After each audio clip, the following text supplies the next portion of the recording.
कुछ दिन पहले हमने इंडिया में एक फैमिली वेडिंग अटेंड की एंड उस टाइम पे जितने भी लोग मेरे बेटे से मिले सबका सेम रिएक्शन था। अरे बड़ा सूखा सा है, दर्श तो कुछ खाता पीता नहीं है क्या। और एक्चुअली यही हमारी थॉट प्रोसेस है जो कि इंडिया को obesity capital of the world for kids बनाने वाली है। बिकॉज रिसेंट डेटा शोज कि हर 4 में से एक अर्बन इंडियन बच्चा जो है वो ओवरवेट है। और फिर यही जो आज के हम गोलू मोलू बच्चे चाहते हैं वो कल के पेशेंट बन रहे हैं। हम उन्हें एक्चुअली सिर्फ खिला नहीं रहे हैं बल्कि उन्हें सुजा रहे हैं, मोटा कर रहे हैं, स्वेल कर रहे हैं। वो एक एक्स्ट्रा पराठा, वो दूध में मिलाया हुआ चॉकलेट पाउडर और वो जिद पूरी करने वाला बच्चे का बस एक चिप्स का पैकेट, ये एक्चुअली उनकी इम्यूनिटी नहीं, उनकी बीमारी की फाउंडेशन रख रहा है। Hi everyone, welcome to me and mommy, this is me Shelly. I no कि जो हम न्यू एज पेरेंट्स हैं वो सबसे ज़्यादा अवेयर जनरेशन है। हम अपने बच्चों के लिए पॉडकास्ट सुनते हैं, पैकेट के पीछे के इंग्रेडिएंट्स चेक करते हैं, पर हमारे बच्चे फिर भी सबसे ज़्यादा अनहेल्दी बन रहे हैं। आप आयरनी देख रहे हैं। हम ऑर्गेनिक वेजिटेबल्स ऑर्डर करते हैं ताकि वेजिटेबल्स की प्योरिटी बनी रहे, पर वही वेजिटेबल्स, वही सब्जियां जब बच्चा खाता नहीं है तो हम उसे स्कूल के लंच बॉक्स में मैगी पैक करके दे देते हैं जस्ट टू मेक श्योर कि बच्चे का पेट भर जाए, वो कुछ तो खा ले। हम इंस्टाग्राम पे बहुत सारे फिटनेस इन्फ्लुएंसर्स को फॉलो करते हैं, पर जैसे ही हमारे बच्चे रोने लग जाते हैं, जिद करते हैं, तो अपना स्ट्रेस कम करने के लिए हम उनके हाथ में चॉकलेट बिस्किट बहुत इजीली थमा देते हैं। तो आज हम एक्चुअली बात करेंगे कि कैसे जो हमारी सेलेक्टिव इग्नोरेंस है वो हमारे बच्चों को ओबेसिटी या मोटापे की ओर धकेल रही है, और क्यों हमारे बच्चों का जो मेटाबॉलिज्म है वो इतना इजीली क्रैश हो रहा है। और वीडियो के एंड में मैं आपके साथ शेयर करूंगी इस प्रॉब्लम से बचने का रियलिस्टिक सोल्यूशन, तो वीडियो को एंड तक जरूर देखिए। सबसे पहले समझते हैं कि why we are giving junk so easily to our kids. It's not because कि हम बुरे पेरेंट्स हैं या लेजी पेरेंट्स हैं, बट हम बर्नड आउट हैं। आज के टाइम में पेरेंटिंग सिर्फ एक परफॉर्मेंस स्पोर्ट बन के रह गई है। हमारे सर पे ऑफिस का प्रेशर है, घर की रिस्पॉन्सिबिलिटीज़ हैं, न्यूक्लियर फैमिलीज में हम रहते हैं, और ऊपर से ये प्रेशर भी है कि हमारा बच्चा पूरी हमारे सोशल ग्रुप में सबसे परफेक्ट दिखे, हमारी पेरेंटिंग भी बेस्ट हो, and then we end up choosing convenience. जब आप 9 बजे ऑफिस से थके हारे घर आते हो तो दाल तड़का बनाना डेफिनेटली मुश्किल लगता है, और ordered burger is the easiest option. और यहाँ हम एक्चुअली कैलोरीज नहीं, टाइम खरीद रहे होते हैं अपने और अपने बच्चे के लिए। Next possible reason is our guilt trip. क्योंकि हम बच्चों को इतना टाइम नहीं दे पाते हैं तो हम उस गिल्ट को बच्चों को टॉयज और ट्रीट से कॉम्पनसेट करने की कोशिश में लगे रहते हैं। Next and most dangerous which is dopamine loop. आजकल के एड्स बच्चों के दिमाग को हैक कर चुके हैं। वो शुगर, सॉल्ट और फैट का ऐसा रेशो बनाते हैं जंक फूड में जिसे साइंस में ब्लिस पॉइंट कहा जाता है। एंड एक बार बच्चे को वो हिट मिल गया ना तो उसके लिए नॉर्मल घर का खाना बहुत ही बोरिंग हो जाता है, और हम उन्हें खुश देखने के लिए, उनका पेट भरने के लिए वही सब कचरा उन्हें देते रहते हैं जो वो हमसे मांगते हैं। बट यहाँ पर मोटापे या ओबेसिटी का असली कल्प्रिट सिर्फ एक्स्ट्रा कैलोरीज नहीं है। कल्प्रिट्स हैं वो इंग्रेडिएंट्स जो हमारे खाने को एक्चुअली टॉक्सिक बना रहे हैं। And first culprit is ultra processed food, जैसे कि पैकेज बिस्किट, चिप्स और वो ग्रोथ पाउडर जो आप डेली अपने दूध में बच्चों को मिला के देते हैं। एंड इनमें से 50% से ज़्यादा शुगर और पाम ऑयल होता है, और पाम ऑयल हमारी बॉडी में इन्फ्लेमेशन यानी कि अंदरूनी सूजन पैदा करता है, जो कि बच्चों के लिए बहुत ही ख़राब चीज़ है। Next culprit is the insulin trap. जब बच्चा हर वक्त ग्रेजिंग करता रहता है, मतलब पूरे दिन कुछ ना कुछ मंचिंग करता रहता है, तो उनका इंसुलिन लेवल हमेशा ही बहुत हाई रहता है। और इंसुलिन एक स्टोरेज हार्मोन है। जब तक ये हमारे ब्लड में ज़रूरत से ज़्यादा है, आपका बच्चा कितना भी पार्क में भाग ले, उसका शरीर फैट बर्न कर ही नहीं सकता है। बच्चे का जो मेटाबॉलिज्म है वो एक तरीके से फ्रीज हो जाता है। एंड उसका रिजल्ट क्या होता है? आजकल 10 से 12 साल के बच्चों में वो बीमारियां दिख रही हैं जो पहले 50+ एज में होती थी, जैसे कि फैटी लिवर, डायबिटीज़ और PCOD, which is very common in our girls as well. तो हम उन्हें हेल्दी नहीं, एक्चुअली सिर्फ हैवियर बना रहे हैं ये सब चीज़ें खिला पिला के। Now let's talk about solution. अगर आप थोड़ा सा पीछे जाकर अपने बचपन से इन सब चीज़ों को कंपेयर करेंगे तो हम भी खूब सारे कार्ब्स खाते थे। हमने भी अपने बचपन में घी, शक्कर, चावल और दबा के पराठे सब कुछ खाया है ऑन अ डेली बेसिस। लेकिन हम ऐसे मोटे नहीं थे, हम ओबीज नहीं थे। क्यों? इसके पीछे है 3 logic. First is the live food factor. हमारी मम्मी जिन भी इंग्रेडिएंट से खाना बनाती थी वो पैकेट से नहीं आते थे। They were not ready to eat. उनका घी भी वो घर पर बनाती थी, जो दिमाग के लिए एक्चुअली एक फ्यूल का काम करता था। और आज का जो रिफाइंड वेजिटेबल ऑयल है वो आर्टरीज को ब्लॉक करता है। Next reason is physical friction. हमारे पास इवन टीवी का रिमोट तक नहीं होता था, हमें टीवी का चैनल बदलने के लिए भी हर बार बेड से सोफे से उठ के जाना पड़ता था। हम साइकिल से स्कूल जाते थे, रोज़ शाम को गली में घंटों तक खेलते थे। हमने एक्चुअली कैलोरीज अर्न की थी, और आजकल के बच्चों को कैलोरीज जो है वो गिफ्ट में मिल रही हैं सिर्फ प्यार के नाम पे। Another big reason was occasional junk. हमारे लिए समोसा या कोल्ड ड्रिंक महीने में एक बार होने वाली ट्रीट होती थी। एंड इवन आई रिमेंबर कि हमारे लिए पिज़्ज़ा सिर्फ एक दिन मिलता था हमें साल में, जिस दिन हमारा रिजल्ट अच्छा आता था।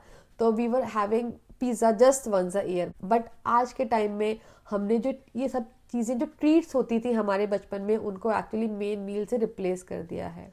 आई नो कि अगर बच्चे को ऑलरेडी ये सब अल्ट्रा प्रोसेस पैकेज फूड बहुत ज़्यादा पसंद है तो आप उसको रोक नहीं सकते हैं इन सब कचरा खाने से बिना उसको रुलाए, क्योंकि अगर आप उन्हें फोर्सफुली ये सब खाने से मना करेंगे तो एक्चुअली आप एक तरीके से उनका जो रिलेशनशिप विद फूड है उसको ख़राब करेंगे।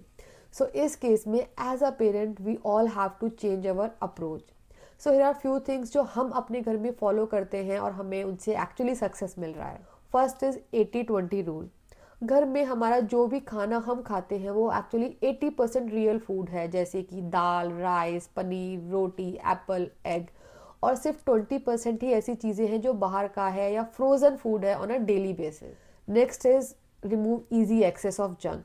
जो 20% जंक आप बच्चे को अलाउ कर रहे हैं उतना ही आप अपने घर पे मंगवाइए अपनी ग्रोसरी में। फॉर एग्जांपल, मेरे बेटे दर्श को महीने में एक पैकेट उसके फेवरेट कुकीज़ का अलाउड है।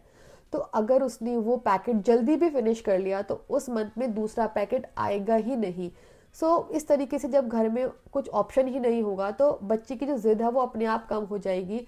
बच्चे, उनको दिमाग में रहेगा कि जो रूल है वो रूल उनको फॉलो ही करना पड़ेगा और जो घर में अवेलेबल है वही उनको खाने को मिलेगा। Next, kids eat what they see, and this one is actually really good. हमने रिसेंटली जब अपना घर चेंज किया तो यहाँ आकर जो मैंने फ्रूट बास्केट थी वो किचन में रख दी instead of dining table. And जब भी दर्श किचन में जाता था तो he try to search for his cookies not fruits, जबकि वो टीवी देखते हुए हमेशा फ्रूट्स खाना प्रेफर करता है इवनिंग में। Then I again started to put the fruit basket on dining table which is quicker to reach. उसको हमेशा वो फ्रूट्स जो है वो दिखते रहते हैं जब भी वो लिविंग रूम में होता है। And now he is again back snacking on fruits. So hide the junk and display the fruit. Next, make them aware about their food. आजकल के बच्चे काफ़ी स्मार्ट हैं, उन्हें सब कुछ समझ में आता है। वो स्कूल में देखते हैं, टीवी में देखते हैं, यूट्यूब पे देखते हैं। तो अगर आपका बच्चा 5 साल से बड़ा है तो उनको ये समझाइए, उनको ये बताइए कि क्या चीज़ें उनके लिए हेल्दी हैं, किन चीज़ों को खाने से उनको प्रॉब्लम हो सकती है। उनको लेबल रीड करना सिखाइए। एंड अगर वो अवेयर होंगे ना तो वो खुद ही गुड डिसीजन लेना स्टार्ट कर देंगे। Try one ingredient test. कोई भी खाने की चीज़ खरीदते वक्त ये ट्राई ज़रूर कीजिए चेक करने का कि क्या इसका इंग्रेडिएंट सिर्फ वो खुद है। जैसे दाल के पैकेट पे उसका इंग्रेडिएंट सिर्फ दाल ही लिखा होगा, बट बिस्किट के इंग्रेडिएंट में 50 चीज़ें लिखी होंगी। So choose food with laser number of ingredients. जितने कम इंग्रेडिएंट्स उतना better for health. Adjust protein and junk timing. खाने से पहले बच्चे को पनीर या स्प्राउट्स ऐसी कुछ चीज़ें दीजिए जिससे उनका पेट भर जाएगा, तो जंक खाने की जगह ही नहीं बचेगी। और जंक हमेशा मेन मील के बाद ही प्रेफर कीजिए, पहले नहीं, क्योंकि भूखे पेट बच्चा हमेशा जंक जो है वो ज़रूरत से ज़्यादा खाएगा। नेक्स्ट चीज़ जो हमें अपने बच्चों की लाइफ में वापस लानी है वो है फिजिकल फ्रिक्शन। आजकल बच्चों की लाइफ इतनी ज़्यादा कन्वीनियंट हो गई है कि उन्हें कोई भी एफर्ट करने की ज़रूरत ही नहीं पड़ती है। So as a parent we have to make them earn their comfort. घर में लिफ्ट की जगह अगर आप सेकंड थर्ड फ्लोर पे रहते हैं तो उनको स्टेयर्स यूज़ करने की हैबिट डालिए। अगर पास की शॉप से कुछ भी लाना है तो गाड़ी या स्कूटी से नहीं, उनके साथ पैदल जाकर लाइए, आपके लिए भी बेटर होगा। उन्हें अपना बैग खुद उठाने दीजिए, अपनी प्लेट खुद किचन में रखने के लिए बोलिए। इस तरीके से उनके फिजिकल मूवमेंट पे फोकस कीजिए। Next, 60 minute sweaty play. दिन में कम से कम 1 घंटा ऐसा ज़रूर होना चाहिए जहाँ बच्चा एकदम स्वेटी प्ले करे, एकदम पसीने में नहा के खेले, जिससे उसकी दिल की धड़कन थोड़ी सी तेज़ हो। स्क्रीन के सामने बैठकर गेमिंग करना कोई भी एक्टिविटी नहीं है, उनको फिजिकल एक्टिविटी में इन्वॉल्व कीजिए। Plan active weekends. संडे का मतलब सिर्फ बाहर का खाना नहीं होना चाहिए। फैमिली के साथ कोई भी activity like swimming, badminton, long walk या सिर्फ पार्क में पकड़म पकड़ाई खेलना इज ऑल्सो इनफ। जब आप खुद एक्टिव होंगे ना तो बच्चा ऑटोमेटिकली आपको कॉपी करना स्टार्ट कर देगा। नाउ एज अ पेरेंट कुछ चीज़ें हैं जो आपको बिल्कुल भी नहीं करनी चाहिए। First is screen feeding. TV दिखाकर या मोबाइल दिखाकर बच्चे को खाना खिलाना बहुत ही गलत चीज़ है। उससे बच्चे का दिमाग जो है नम हो जाता है, वो सैटाइटी सिग्नल रजिस्टर नहीं कर पाते हैं, मतलब उन्हें पता ही नहीं लगता है कि उनकी पेट भर गया है, और वो 30% तक ज़्यादा खाना खाते हैं। ऑल्सो दे डोंट केयर कि वो एक्चुअली क्या खा रहे हैं और उसका टेस्ट क्या है। नेक्स्ट चीज़ जो आपको अवॉइड करनी है is using food as emotional support. बच्चा दुखी है तो आइसक्रीम खिला दो, खुश है तो पिज़्ज़ा पार्टी।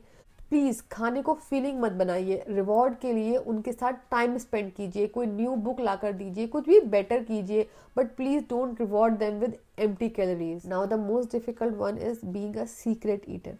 अगर आप खुद रात को चिप्स का पैकेट खोलते हैं और बच्चे को हेल्दी स्नैक्स खाने को बोलते हैं तो वो आपकी बात क्यों सुनेगा? बच्चे आपको सुनते नहीं हैं बल्कि अपने पेरेंट्स को ऑब्जर्व करते हैं। तो खुद भी अपनी हीटिंग हैबिट्स स्पेशली बच्चे के सामने वैसी ही चीज़ें रखिए, वैसी ही चीज़ें खाइए जो आप चाहते हैं कि बच्चा भी वही खाना सीखे। Be their role model. I feel as a parent आज के टाइम में पेरेंटिंग मुश्किल तो है, पर ये हमारी जनरेशन की सबसे बड़ी लड़ाई भी है। हमारे बच्चों की हेल्थ कोई भी एस्थेटिक गोल नहीं है, ये उनकी ज़िंदगी का सवाल है।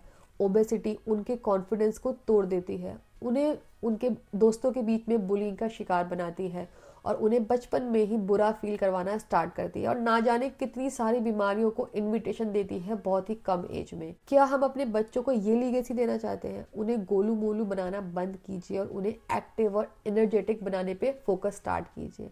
And let me know in the comments कि क्या आप अपने किचन का वो गेटकीपर बनने के लिए तैयार हैं जो प्यार के नाम पे जहर बिल्कुल भी नहीं परोसेगा। Write yes in the comments अगर आप आज से ये सब फॉलो करेंगे। और अगर आपको ये वीडियो रिलेटेबल लगा हो तो लाइक ज़रूर कीजिए एंड हर उस पेरेंट के साथ इसको शेयर कीजिए जो अपने बच्चे के लिए परेशान रहता है। And subscribe to me and mommy for more such videos. मिलते हैं अगले वीडियो में, तब तक के लिए back to basics, back to health.